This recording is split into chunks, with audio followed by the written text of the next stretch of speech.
Hello and welcome to Midas Markets Daily News. Let's kick off your trading day with the latest financial news and market headlines. Hi traders, this is Jason with the market update.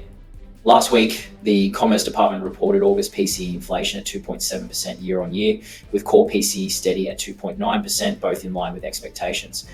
The dollar index rebounded from midweek lows near 97.21 to a 3-week high at 98.6 before easing back to close around 98.18.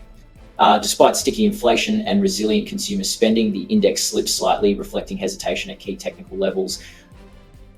WTI crude rallied to 65.2 last week, marking its strongest weekly gain since early June, with both Brent and WTI up more than 4%. The move was fueled by Ukrainian strikes on Russian energy assets, forcing Moscow to curb fuel exports and weigh production cuts. At the same time, firm US economic data and partial resumption of Kurdish exports tempered the rally. Washington pressured Turkey to reduce Russian imports, while Russia extended bans on diesel and gasoline exports into year-end amid refining shortfalls. Gold extended gains late last week, breaking above the 3,720 to 3,760 range as the dollar softened after the latest PCE report showed no fresh inflation surprises.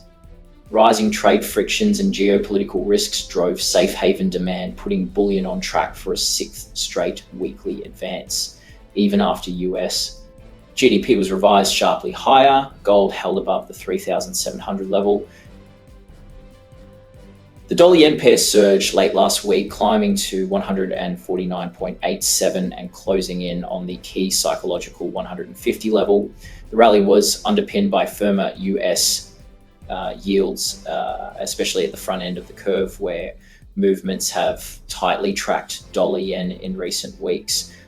Market pricing around Fed rate cuts remains the primary driver of the pair, while Japanese data has had limited impact unless delivering a major surprise.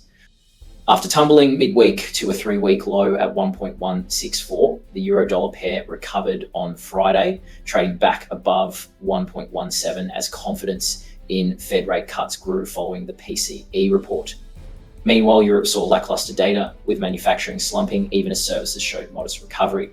Adding to pressure, President Trump announced new tariffs on trucks, pharmaceuticals, and cabinetry, reviving global trade uncertainty. We hope you enjoyed today's market outlook.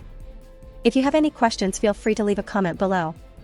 Remember to join us tomorrow morning for the freshest news.